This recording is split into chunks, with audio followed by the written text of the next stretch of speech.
We've talked about French Gothic sculpture that's attached to architecture. Now I want to talk about some sculpture that is independent of architecture. And one of the most popular subjects was the Gothic Madonna, or statues of the Virgin and Child. Not just in France, of course, but throughout Europe. In fact, when you go to Europe today and you go to these medieval churches, you usually will find a chapel, a side aisle, some nook, some place where they will have a Gothic statue, and it will be surrounded by candles. And very, very frequently, you'll see on the wall, either around it or nearby, plaques where people have put up their ex-votos. They put up thank yous to Mary. They'll say, merci, Maria, or Danke, if you're in a German-speaking place, Danke, Maria. And sometimes they will tell you what it is. These are people who have prayed to the Virgin Mary for something very important, and their prayer has been answered favorably. And one of the things I noticed when I went to a lot of them are around World War II. And some of them will say, thank you, Mary, for bringing my son home safely from the war. And you'll see these, as I said, in different countries. So one of the things I want to emphasize to you is that although some of these are in museums, we're going to look at one that is still functioning in the church. And you will find Gothic Madonnas, as I say, all over Europe, still as a focus for devotion. Okay, now why is that? I want to talk to you about the devotion to the Virgin Mary. Why are so many Gothic churches dedicated to the Virgin Mary? And why are there so many statues of her? Well, Mary was the most beloved religious figure in the High and Late Middle Ages. She was the beloved mother not only of Christ, but as a nurturing, forgiving figure for all the faithful. Mary was extraordinary. Not only was she believed to be perpetually virgin, in a time when virginity was considered the chief virtue for women, but she did what no other woman could do. A virgin shall conceive and bear a child. She was a virgin, and she had a child. At least this was the belief. Now, Mary was also the Queen of Heaven. And so we'll see in the statues that she takes on the appearance of an elegant, courtly lady. She often wears a crown. She's the Queen of Heaven. Now, this was also the time of courtly love. And Mary could be considered to be a superior, untouchable lady love, in a spiritual sense, of course. Because Mary was the mother of God, as had been decided way back at the Council of Ephesus in 431, Mary was considered to be the mother of God because she was the vessel that bore the Savior of the world. They believed that Jesus was God incarnate. And so in a very real sense, she was the vessel that brought salvation into the world by bearing the Savior. So she has a role in salvation. And she is particularly important for her role as chief intercessor. Think about it for a minute. She has a real in with God. She was God's mother. She was Jesus's mother, and since Christians believe that Jesus is the third person of a triune God, the Trinity, she's the mother of God. as was declared at the Council of Ephesus in 431. There are wonderful stories of Mary interceding and saving people who would otherwise be damned. For example, there was the story of Theophilus, who was for a long time, he was a virtuous cleric, but he was passed over for ecclesiastical office so many times, and he got fed up, and he committed a horrible sin. He sold his soul to the devil. Horrified at what he had done, he prayed to the Virgin Mary, and she swoops down from heaven and tears up the contract with the devil. There's also stories of her care for the humble people of the world. There's a story of the juggler of Our Lady, Les Jongleurs de Notre Dame. The poor juggler, he travels around trying to entertain people, hopes they'll throw in coins, but he's very devoted to Mary. And he wants to give Mary a gift, but he has nothing to offer but his skill at juggling. And he thinks, well, the ladies like it when I juggle, so maybe she will. And so he juggles in front of a statue of the Virgin Mary. And he's accused of blasphemy until the statue comes alive and defends him with a blessing. But of course, where Mary's intercessory skills are most important is at the Last Judgment, where she sits on Christ's right, praying for the salvation for the mortals who await judgment.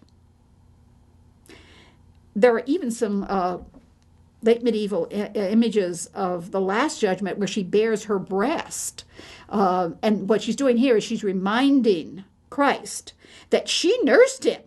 It's like, I nursed you. I took care of you. I fed you.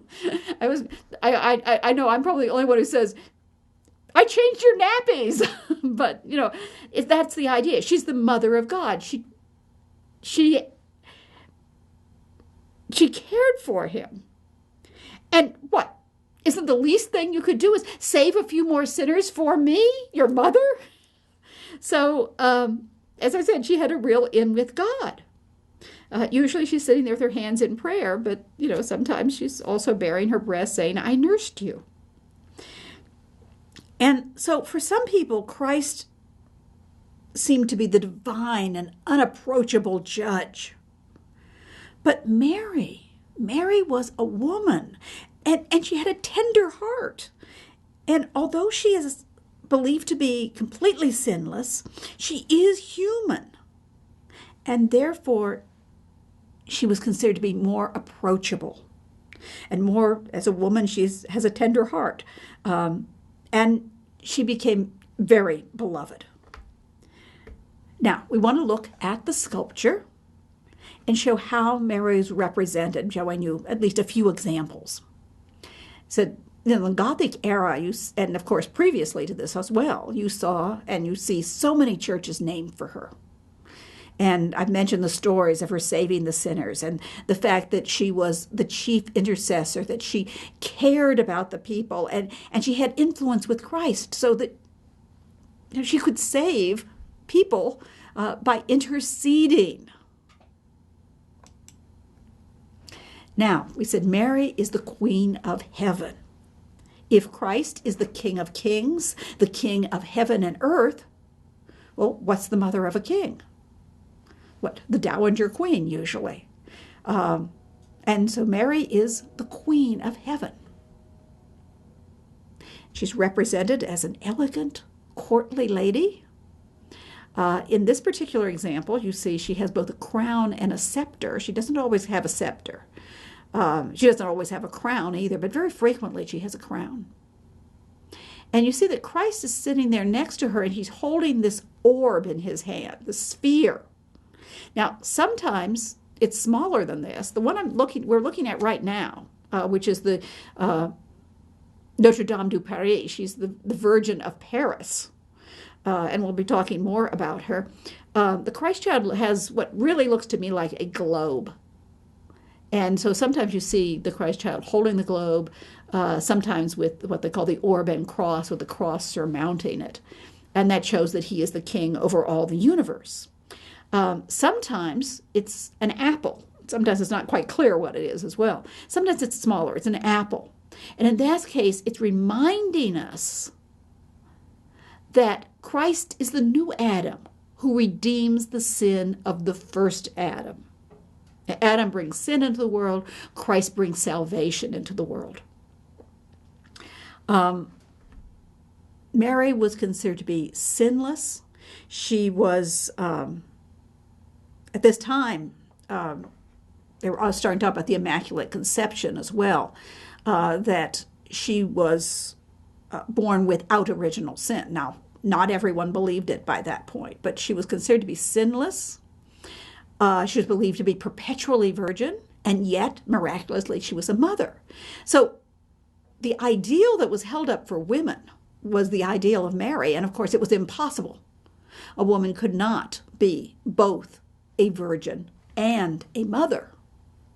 And, the belief was that every human being was tainted with original sin. But, as we said, she was much beloved.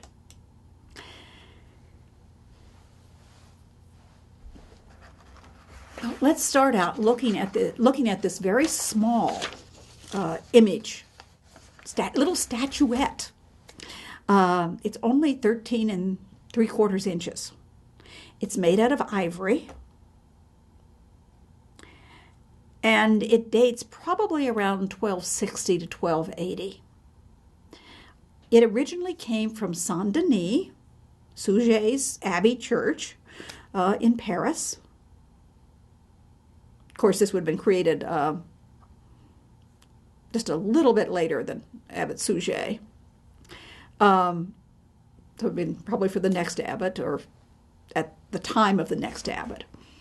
And today it's in the Taft Museum in Cincinnati.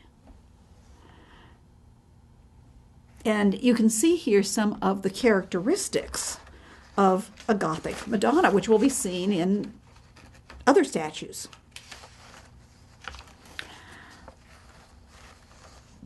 Courtly elegance. She's wearing a crown, and you'll notice that her body curves to one side, and the hip is raised. We often call this the hip shot position. And the Christ child is held right at that position, so it's like she's sort of balancing him on her hip.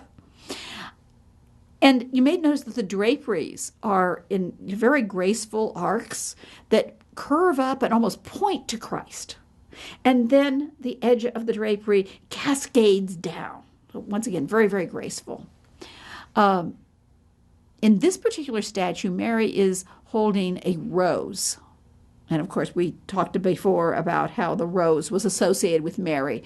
The Bride of Song of Solomon says, "I'm a rose of Sharon, a lily of the valley."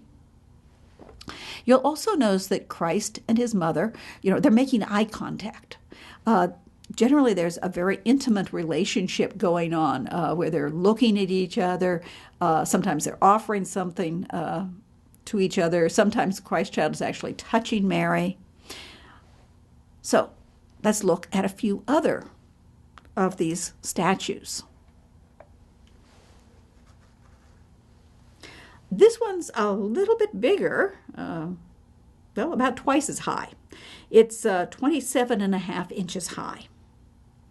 And it is the Virgin of Jeanne d'Ivory, the Queen of France. And remember, we already looked at her Book of Hours, that little tiny Book of Hours. And if you do compare the image of Mary, it's the same kind of characteristics with the hip shot position, the curve, very gracefully shown, very dainty, beautiful Virgin Mary. So this one was created for the Queen of France in 1339. Today it is in the Louvre in Paris.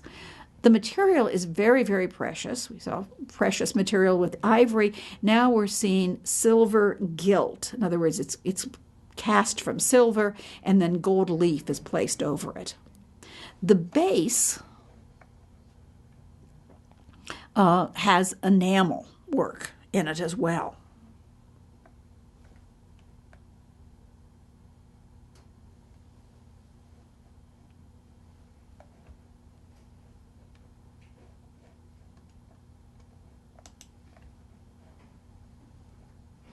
And here Mary is holding a flower.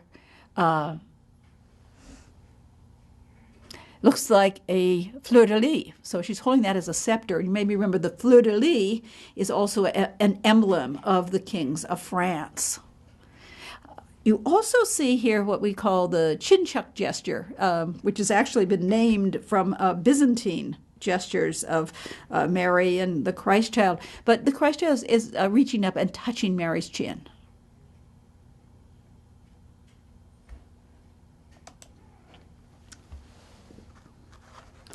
Okay, I promised you a fully functional Virgin and Child statue. And this is the statue from Notre Dame of Paris. And so it's known as the Virgin of Paris. Now, you have a picture of the whole, we saw details we were looking at earlier, and here you can see the whole figure. And on the other side is a photograph that I took when I was in Paris. The first time I was in Paris, this was on a side altar with a tapestry with, or a hanging of cloth with fleur-de-lis behind it, which we'll actually see a little bit of that in another picture. But the last time I was there, they had moved it right up to the entrance to the choir, right where the nave and the choir meet. And as you can see, it's been placed on a pedestal, and there are candles, surrounding it. And of course, people can buy the candles and light the candles and make their devotions, say their prayers to Mary. So this is not in a museum somewhere in a glass case. This is actually still a functioning Gothic statue of the Virgin and Child.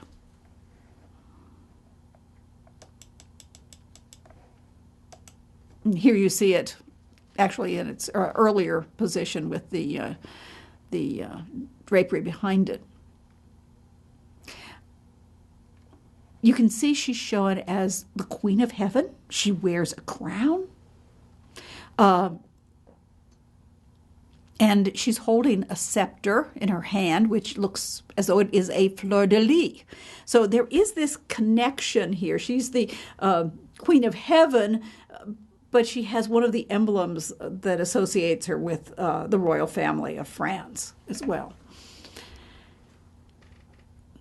And it could be seen as the lily of her purity, but it could, also remind people of the royal family of France. She's a beautiful, courtly lady with lace at the hem of her overgarment. She sways. You can see it's almost a kind of S-shaped curve with the hip coming out, and it's what we call the hip shot position. And that, of course, is where the Christ child is held and where the draperies, they curve down and arc up, almost though they're pointing to Christ. And then you have the draperies that fall in graceful cascade. And if you're looking up those, you're also sort of pointing to Christ. And we've talked about this before. You saw this detail previously where Christ is holding something that, at least to me, it looks too large to be an apple. And it looks perfectly round. So I think he's holding the orb, showing that he is the king. He is the ruler of earth and the ruler of the universe, which, as you remember, the earth was believed to be in the center of the universe. It was believed to be a globe. There was nobody, I don't know, maybe some peasants, but no educated person in the Middle Ages believed that the earth was flat. I think that's a kind of modern idea. But certainly since ancient Greece, the earth was believed to be a globe. And you can see that, the proof of it in these statues of the Christ child holding the globe of the world. And once again, you can see here the drapery that points up to the Christ child. And even though he's shown with baby proportions, he still has all the knowledge that an adult, or actually, in this case, a deity might have.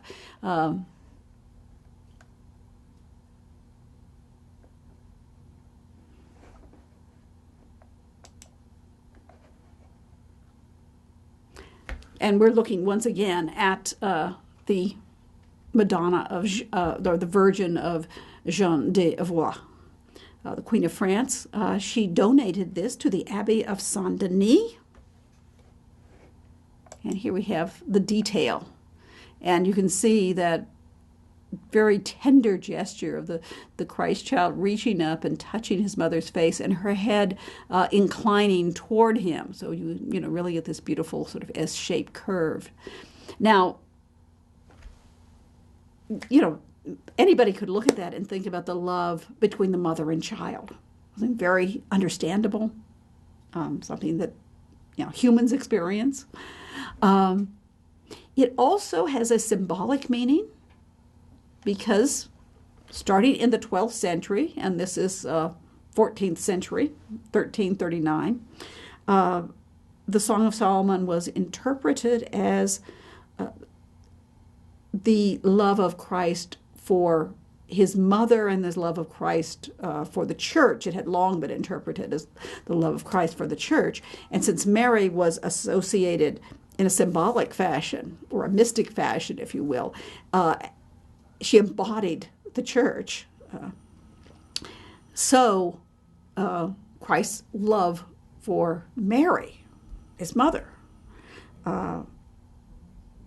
they believed that the Song of Songs was an allegory of the love of Christ for his mother. So this could be the mystic love of Christ for the church, and the human love, and as well as the divine love. And I mentioned this little gesture where the Christ child touches Mary on her chin, as the chin chuck gesture, which you do see in some Byzantine Madonnas. And it's almost like he's patting her chin. You'll also notice that her scepter is a beautiful fleur-de-lis, referring to the lilies that show the virginity of Mary, but also this is a royal donation to Saint-Denis. So it has the emblem of the royal family of France, the fleur-de-lis. And this is another one of these little small ivories. It's only 16¼ inches high. It is also in the Louvre in Paris, as the previous Madonna was. This one dates up, well, your book has it dating about 1300. I've also looked on the website, and they dated a little bit earlier at the Louvre. It is made out of ivory, and as you see, there's touches of gilding, the gold little touches in Mary's hair, and decorations on her garment. It is a precious object. It's small. It has to be used for personal devotion. And, of course, during the later Middle Ages, particularly in the 14th and even into the 15th century, there is a rise in personal devotion. You see such things as the books of hours, private devotions for lay people. And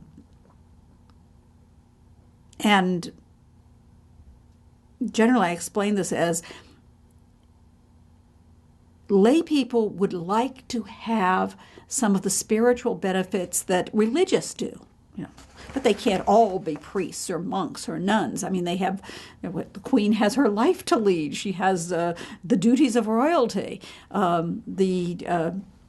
The craftsman has to work and make a living. The merchant, is involved with business, and he can't stop 8 times during the day or night and do and attend church and do the canonical hours, all those devotions that the monks and nuns, are supposed to be doing for the salvation of mankind.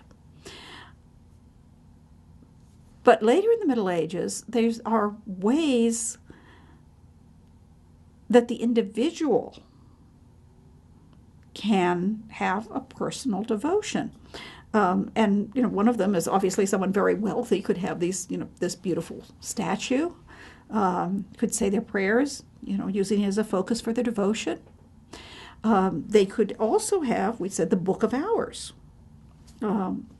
which is a shortened version of the canonical hours, so that, when the layperson has time, they can go through the prayers. And they're usually the little office of the Virgin, and often the office of the Passion of Christ. So it's usually prayers focused on Mary.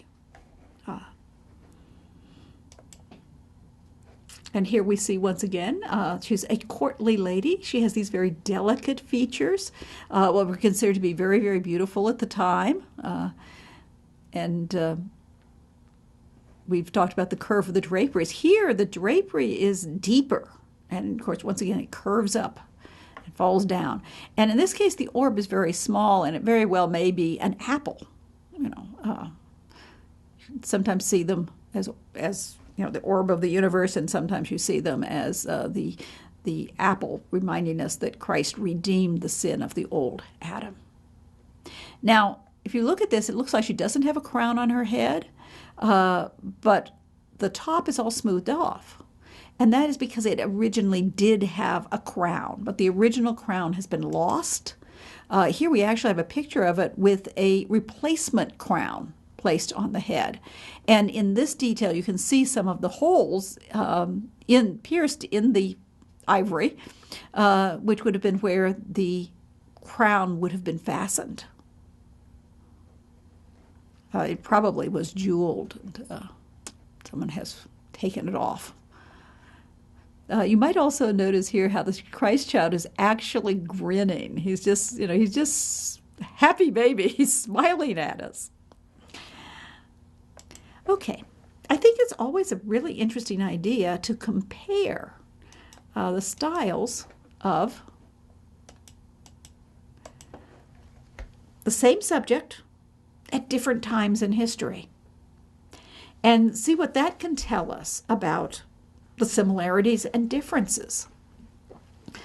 So here we have a Romanesque Virgin and Child. During the Romanesque period, most of our surviving statuary is attached to architecture, but there are some exceptions, certainly, and there are a number of these Romanesque statues of the Virgin and Child that go under the name of Sedis Sapientia, or the Throne of Wisdom. Mary is the throne. The Christ child sits in her lap, and he is holy wisdom.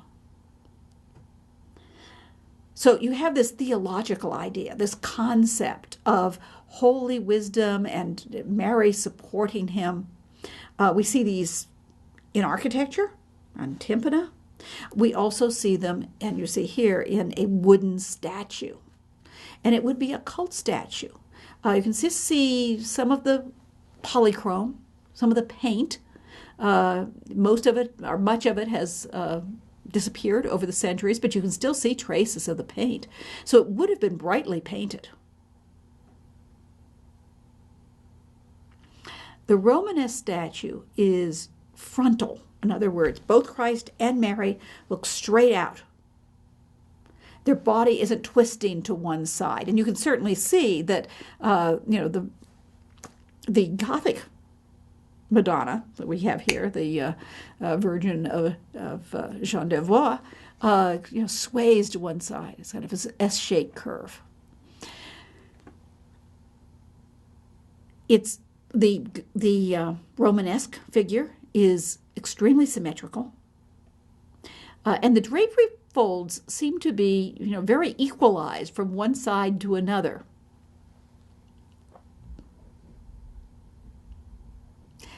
Parts of it has broken off. The hands of Christ, as you see, are gone. Presumably he would be holding an orb or possibly an apple, and he would be blessing. So Christ is sitting upright. He may be a baby, but he has all the power of God. The divine power is in this child. Okay, so now we compare it to our Gothic Madonna. We're using here the version of Jean d'Avoy. In this case, it is precious materials. We've seen 2 ivory Madonnas, very tiny ones. And we've seen this one, which is silver gilt. The Virgin of Paris is stone. So you can come in all different materials.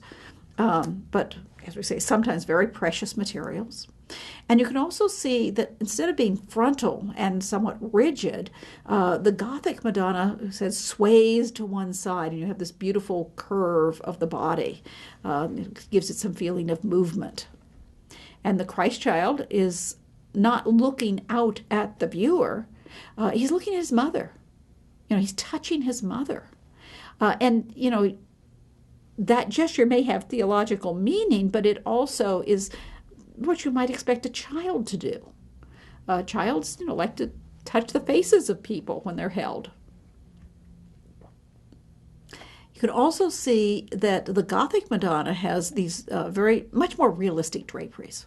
The Romanesque one is almost like plates, like an armadillo, somebody has said. And sometimes little ridges or grooves. Here, the draperies are very three-dimensional, they're bunched, and they sway gracefully to one side, and then, as we like to say, cascade down. This vertical movement going down the side of the body. And here, I'm showing you the same Romanesque Madonna, the Morgan Madonna. So, 150 years before our little Gothic Virgin of Sainte-Chapelle? And you can see that the Gothic Madonnas are more naturalistic. Now, they're ideal.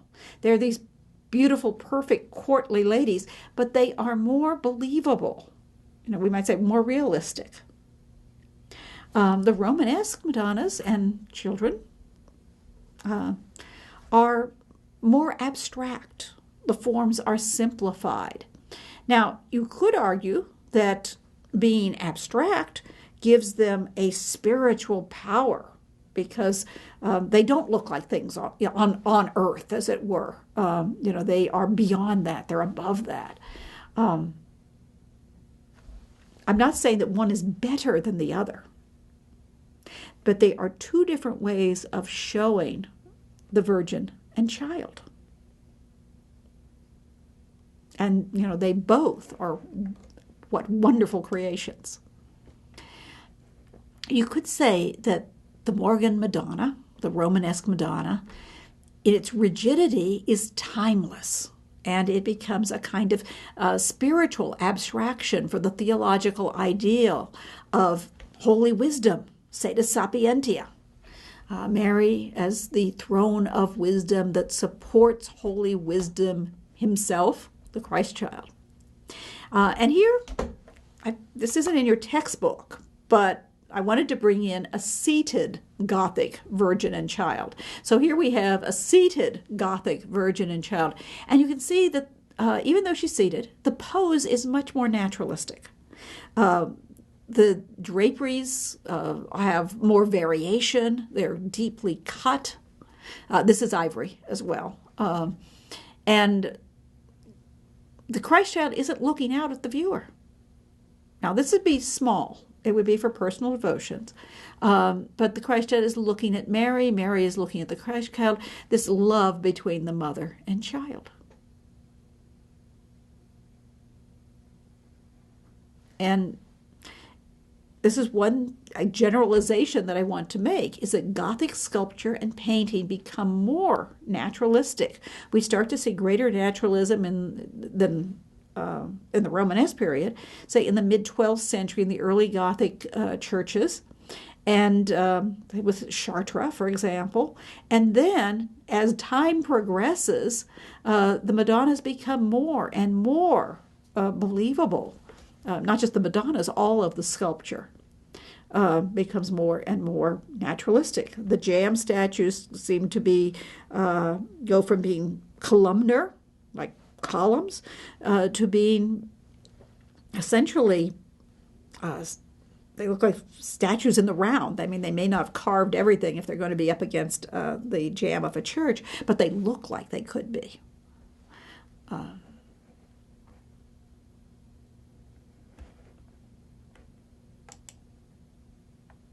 Now, one of the things when we're showing images, everything kind of looks the same. It used to be that when we would talk about these in class, we would have a slide projector and we'd project them up, and everything looked like it was the same size. And you'd have to tell people, you remember, this thing's really tiny, or this is really huge. It would be too big to fit in the classroom, or something like that. And so one of the things when we do digital images, we may have the digital screen and they both look about the same size, but we can make different sizes. And so what I've done here is tried to show you the size variant. The Romanesque Virgin and Child would have been, as we said, probably a statue maybe on an altar where many people would see it. Whether it would be a monastery or a parish church or whatever. And they do have a number of these. This is not an absolutely unique figure. There's been survival of some of these Romanesque Madonnas. And this one was about 31 inches high. It's made out of wood. It's made out of paint. And there are some places on it where it shows that there's cavities in it. And so we think that it also probably held a relic, probably the Virgin Mary or maybe the Christ child. And then you have to look, because it's really tiny down there. I shrunk the Gothic Madonna image. You can barely see it, because this one is only 7¼ inches. It's a precious object for personal devotion. A whole group of people could not really be looking at it at one time because it is so tiny. Ivory, of course, was made out of elephant tusks, and you have very small images that are very fine-grained with very delicate carved details. Well, let's look at a couple of other ivory. And ivory, of course, this is an expensive, precious material too. But these are some things for secular art. We've been looking at the Madonna and Child, so now let's look at some secular art. And both of these are shown in your textbook, and they discuss there. This one is the back of a mirror case. So presumably it would have been used by an aristocratic lady who could afford precious materials and beautiful craftsmanship. It's only 4½ inches in diameter, so it's very small. Today it's in Paris in the Louvre. And this is an example of secular art, and it also is an example of courtly love. So here you see two figures. I was thinking of Tristan and Isolde, but in this case, you have the man and the woman who are playing chess.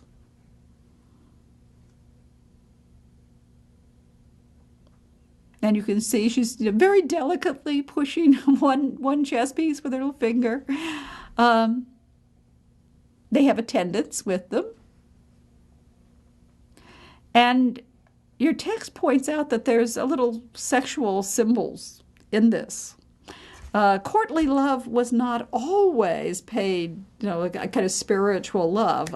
Sometimes the idea was that the lovers would actually consummate their marriage, consummate their extramarital love.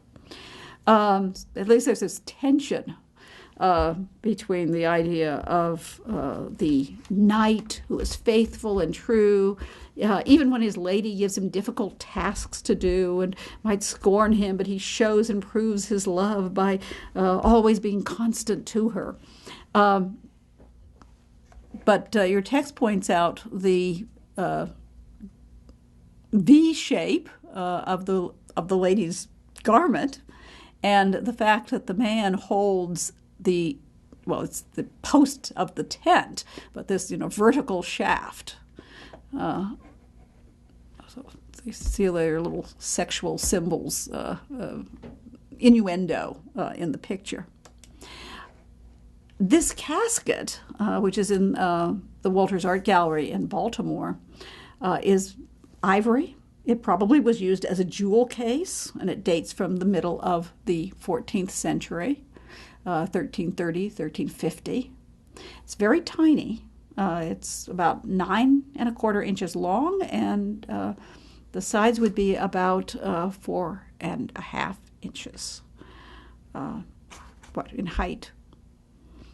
And this has been called the Power of Love casket because they have different scenes showing love, sometimes as folly, as we'll see. If you look closely at this, you see on the left, in the front of it, you see a bearded man and the young lady, and then the next scene, you have the young lady riding the bearded man, and somebody, looking over a wall and laughing at him. This is a reference to a story told about Aristotle. Not really a classical story, but it was widely believed in the Middle Ages and the Renaissance. And it's one of those ideas of the power of women where they shouldn't have that power. They could make fools out of the wisest men. Even Aristotle, the great philosopher. And the story was, that he fell in love with this beautiful young lady, even when he was very old, and she could make him do anything, even let her ride on his back like he was a horse, which, of course, made him look very foolish. We can look here at one of the ends, in which you see Tristan in Iseult at a fountain. And you also see the killing of the unicorn. And you may know the story of the unicorn was considered to be a symbol of virginity, was normally a very fierce beast, but when he found a virgin young lady, he would come and lay his head in her lap, and that's how they hunted the unicorn. It seems to me that the young lady and the hunters they're betraying that faith that the unicorn has in the young virginal young lady. Yeah.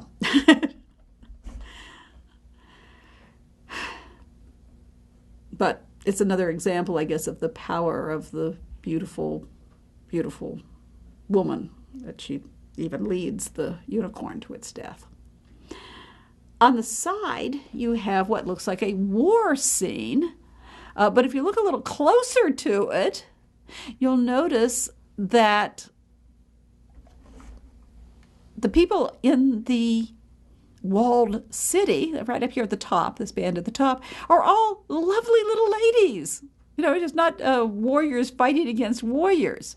This is the assault on the castle of love. And presumably the gallant knights will show their love and the ladies will return their love, something like that. But they have to go through tasks that they must do to prove their love. It looks like there's a joust actually going down in the middle panel. So we've talked a lot about religious art, but yes, there was secular art as well. Smaller survival, much more survival of religious art. when you're looking at the larger image, you can make out, of course, more of the details. On the far left, you see it looks like a bowman, and then you realize he has little wings. Well, this isn't an angel. This is Cupid, the god of love, personification of love. No, they didn't worship him as a god, but they were, they were aware of Greek mythology. They had the moralized Ovid, for example, as a French poem. And so Cupid is defending the walls of the castle of love. You can see siege instruments. And then at the very end, of course, in the center, we see the joust going on. And the ladies are looking on. I guess ladies really like to watch jousts, at least in the Middle Ages. And then at the end, one of the ladies has ridden out to meet, presumably, her knight who has proven himself to be the true lover.